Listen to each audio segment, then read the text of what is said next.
High guys, welcome to Crick Chat Venkatesh. జింబాబ్వేతో గురువారం జరగబోయే మ్యాచ్ చాలా చాలా important. Must win for India. Must win అనే కాకుండా సౌత్ ఆఫ్రికాతో మనం ఓడిపోయినప్పుడు టీమ్ కాంపోజిషన్ విషయంలో కొన్ని లోపాలు కనిపించినాయి, టీమ్ స్ట్రాటజీ విషయంలో కూడా లోపాలు కనిపించినాయి. సో అవన్నీ కూడా సరిదిద్దుకోవడానికి మన క్యాంపెయిన్ మళ్ళీ ట్రాక్ మీద పెట్టడానికి ఈ మ్యాచ్ చాలా ఇంపార్టెంట్. సో కొన్ని చేంజెస్ తప్పనిసరిగా కనిపిస్తున్నాయి, కొన్ని ఫోర్స్డ్ చేంజెస్ కూడా ఉన్నాయి దాంట్లో. అవి ఏంటనేది మనం చూద్దాం. అంటే రెండు చేంజెస్ విషయం ఏంటంటే, రెండు చేంజెస్ మన ప్లేయర్స్ విషయంలో, సెలక్షన్ విషయంలో మార్పులు రెండు. ఒకటి బ్యాటింగ్ పొజిషన్లో మార్పు కూడా కనిపిస్తుంది. దాని గురించి మనం మాట్లాడదాం. ప్లేయర్స్ విషయంలో మార్పులు నెంబర్ 1 ఏంటంటే Akshar Patel coming into the team. అది ఇంకా నాన్ నెగోషియబుల్. ఖచ్చితంగా అక్షర్ పటేల్ టీంలోకి రావాల్సింది. చాలా పెద్ద తప్పు చేశారు లాస్ట్ మ్యాచ్లో. అంతకుముందు సరే నెదర్లాండ్ మ్యాచ్లో అతనికి రెస్ట్ ఇచ్చారు, వాషింగ్టన్ సుందర్కి కొంత గేమ్ టైం ఇచ్చారు, అవసరం. ఎందుకంటే సడన్గా ఏదో ఇంపార్టెంట్ మ్యాచ్లో అతను ఏదైనా ఇంజరీ అయితే సడన్గా రావడం బదులు ఒక మ్యాచ్ ఆడిపిస్తే ఏంటంటే అతను కూడా మంచి రిధంలో ఉంటాడు అనేది ఓకే. కానీ లాస్ట్ మ్యాచ్లో against south Africa playing Washington Sundar మనకి ఆ టాక్టిక్ పూర్తిగా బెడ్స్ కొట్టింది, బ్యాటింగ్లో కానీ బౌలింగ్లో కానీ.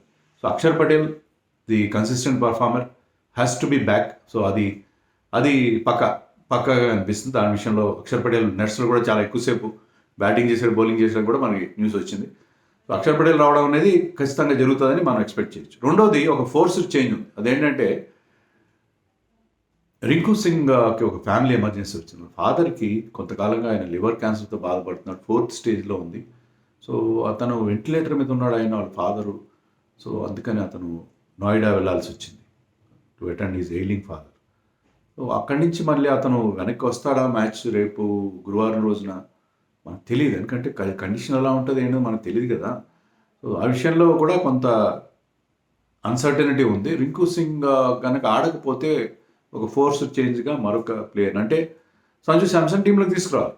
వాషింగ్టన్ సుందర్ ఒక ఆప్షన్ ఉంటుంది, కానీ వాషింగ్టన్ సుందర్ కంటే Sanju Samson is a better bet కదా. Regular batsmen. మీకు వాషింగ్టన్ సుందర్ ఎక్స్ట్రా బౌలర్గా మీకు అవసరం లేదు.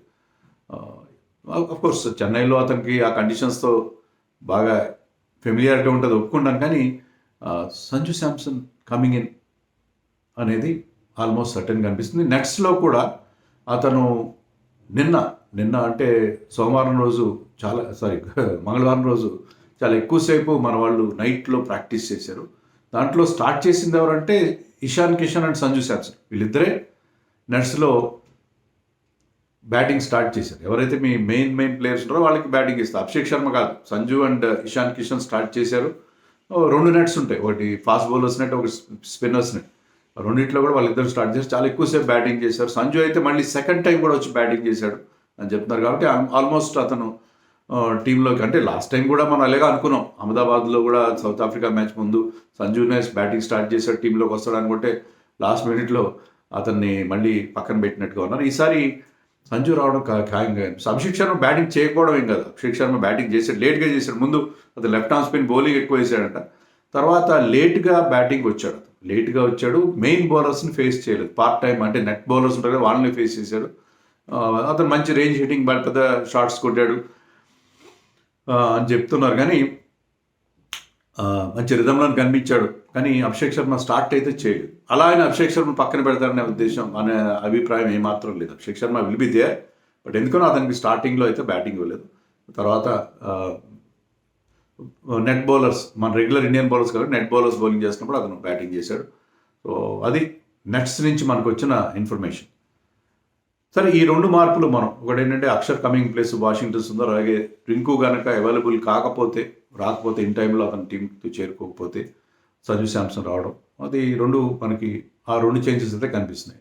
రింకు సింగ్ని అతని ఫీల్డింగ్ మిస్ అవుతాం. It's best fielder. అతని గ్రౌండ్ కవరేజ్ ఉంటుంది అద్భుతంగా.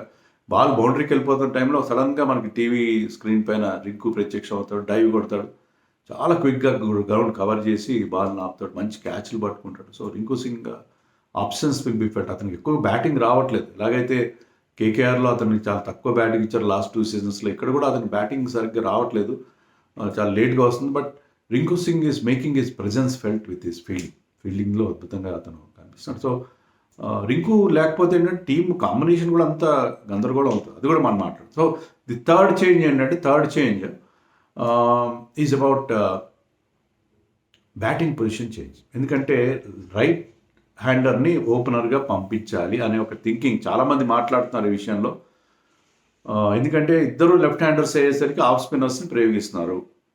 మనకి అది సల్మాన్ అలీ ఆగా కావచ్చు, లేకపోతే ఆర్యన్ దత్త కావచ్చు, ఐడెన్ మార్క్రమ్, వీళ్ళు ఆఫ్ స్పిన్నర్ రావడం, ఇద్దరు లెఫ్ట్ హ్యాండర్స్ అయ్యేసరికి పవర్ ప్లేలో ఆఫ్ స్పిన్నర్ న్యూ బాల్తో బౌలింగ్ వేయడం, ఒక ఓపెనర్ను లేదా ఇద్దరు ఓపెనర్లను అవుట్ చేయడం అనేది ఒక రొటీన్గా మారిపోయింది. మనకి యుఎస్ఏలో అలీఖాన్ వికెట్లు తీశాడు, కానీ ఇక్కడ వచ్చేసరికి రొటీన్గా మన ఓపెనర్లో ఒకరిని కానీ ఇద్దరిని కానీ ఆఫ్ స్పిన్నర్లు అవుట్ చేయడం. ఎందుకంటే ఇద్దరు లెఫ్ట్ హ్యాండర్స్ అయ్యేసరికి ఆఫ్ స్పిన్నర్ని ప్రయోగిస్తారు. అలా కాకుండా లెఫ్ట్ రైట్ కాంబినేషన్ ఉంటే ఆఫ్ స్పిన్నర్తో పవర్ ప్లేలో బౌలింగ్ చేయడానికి ఆలోచిస్తారు అనేది ఒక థింకింగ్. దాంతో ఏంటంటే సంజు శాంసన్ ఓపెనర్గా అభిషేక్తో పాటు దింపి ఇషాన్ కిషన్ నెంబర్ 3లో ఆడించాలి. ఎందుకంటే ఇషాన్ కిషన్ న్యూజిలాండ్తో మనం లీడప్ టు దిస్ వరల్డ్ కప్ మనం ఒక బయలటరల్ సిరీస్ ఆడు, దాంట్లో Ishan Kishan batted number 3 and success అయ్యాడు బాగా. ఈవెన్ సన్ రైజర్స్ హైదరాబాద్ కూడా అతను బ్యాట్ సెట్ నెంబర్ 3. సో అందుకే నెంబర్ 3 అతను ఫెమిలియర్ పొజిషన్ కాబట్టి నెంబర్ 3కి అతను పుష్ చేద్దాం అనేది ఒక thinking. So left right combination Sanju and Abhishek original మన కాంబినేషన్ బాగానే ఉంటుంది. కానీ నేనైతే I'm not in favour of that.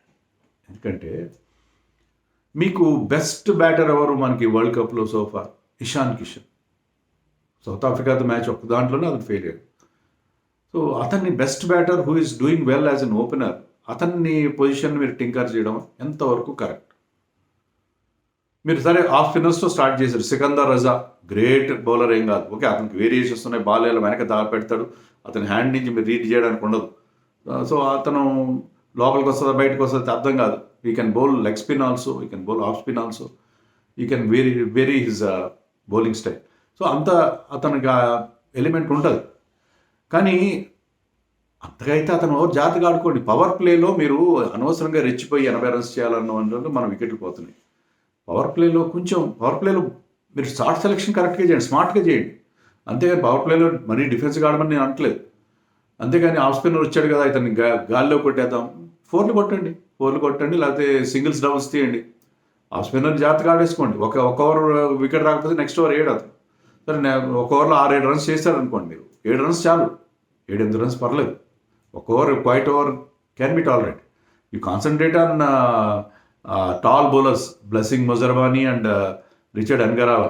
వాళ్ళిద్దరూ టాల్ బౌలర్స్, ఒక లెఫ్ట్ ఆర్మర్, ఒక రైట్ ఆర్మర్, వాళ్ళ స్లోయర్ వన్స్, వాళ్ళ వేరియేషన్స్, వాళ్ళని కాన్సన్ట్రేట్ చేయండి. కానీ ఆఫ్ స్పిన్నర్ కోసం మీరు బెంబేలు ఎత్తిపోయి కాంబినేషన్ ఎందుకు బ్రేక్ చేయాలి? సంజు శాంసన్ కూడా నెంబర్ 3లో ఆడతాడు సార్. రాజస్థాన్ రాయల్స్కి ఈ batted number 3 for long time.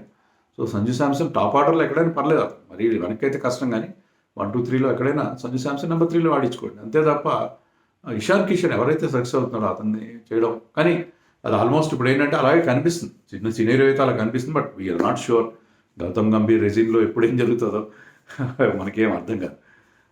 చాలా ఎప్పుడు ఏ నిమిషానికి ఏం జరుగునో ఎవరు ఊహించదరో అనే ఒక పాట ఉంటుంది పాత సినిమాలో, లవకుశ సినిమాల పాట, అది గుర్తుకొస్తుంది. సో ఎప్పుడు ఎలా ఉంటుందో తెలియదు, కానీ ఇలాగా ఈ టాక్టికల్ చేంజ్ కూడా చేస్తారు మన వాళ్ళు. Sanju might open with left right combination. ఆ తర్వాత మన సూర్య ఉంటాడు, హార్దిక్ ఉంటాడు, లెఫ్ట్ రైట్ మెయింటైన్ అవుతుంది, ముగ్గురు కనుక ఉంటే అని ఒక థింకింగ్ ఉంది. ఐ డోంట్ నో వెదర్ ఈ మ్యాచ్అప్స్ పెట్టుకునే కదా మనం అనవసరంగా వాషింగ్టన్ ఉందని ఆడించి ఫెయిల్ అయ్యాం. మ్యాచ్అప్స్ కాకుండా లెఫ్ట్ హ్యాండర్ అయినా రైట్ హ్యాండర్ అయినా బాగా ఆడేవాళ్ళు కావాలి మనకి. బెస్ట్ బ్యాట్స్మెన్ షుడ్ ఓపెన్ అని నా అభిప్రాయం. సో ఈ 3 మార్పులు అయితే కనిపిస్తున్నాయి మన టీంలో. జనరల్గా ఏంటంటే మనం పవర్ ప్లేలో మీరు ఎక్కువ రన్స్ కోసం వెళ్ళకుండా జాగ్రత్తగా పవర్ ప్లేలో 60 చేయండి సరిపోతుంది. But it might lose 1 wicket, you might lose 2 wickets also. అంతకంటే ఎక్కువ డ్యామేజ్ లేకుండా చూసుకోండి పవర్ ప్లేలో టాక్టిక్ కొంత మార్చుకోవాలి. మిడిల్ ఓవర్స్ను బాసింగ్ మిడిల్ ఓవర్స్, అది సింగిల్స్ ఇస్తారా డబుల్స్ ఇస్తారా?